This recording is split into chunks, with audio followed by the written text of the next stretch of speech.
అమర్నాథ్ యాత్ర త్వరలో ప్రారంభం కానుంది. ఈ నేపథ్యంలో జమ్మూ కాశ్మీర్లో భారీ భద్రతా ఏర్పాటు చేశారు. ఈ నెల జూలై 3 నుంచి ఆగస్టు 9 వరకు అమర్నాథ్ యాత్ర కొనసాగుతుంది.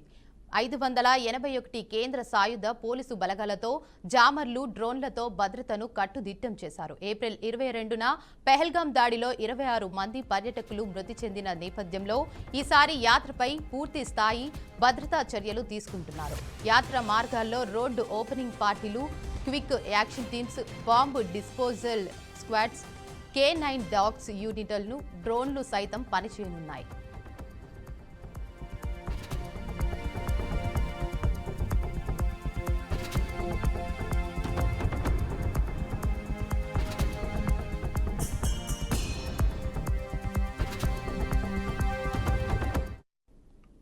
అయితే ఈసారి తొలిసారిగా జామర్లు అమర్చనున్నారు. వీటి ద్వారా యాత్రికుల కదలికల సమయంలో ఎలాంటి సాంకేతిక వాహన దాడులు జరగకుండా ముందస్తుగా నివారిస్తారు. భక్తుల రాకపోకలకు ఎలాంటి అడ్డంకులు లేకుండా చూసేందుకు జాతీయ రహదారులను తాత్కాలికంగా మూసివేయనున్నారు.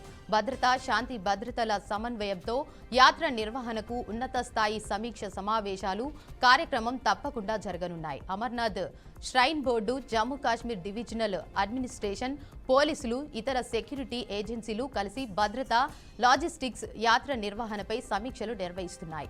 CRPF director general Gyanendra Pratap Singh స్వయంగా పెహల్గాం, జమ్మూ బేస్ క్యాంపులు, యాత్రి నివాసులను సందర్శించి భద్రతా ఏర్పాట్లను పర్యవేక్షించారు.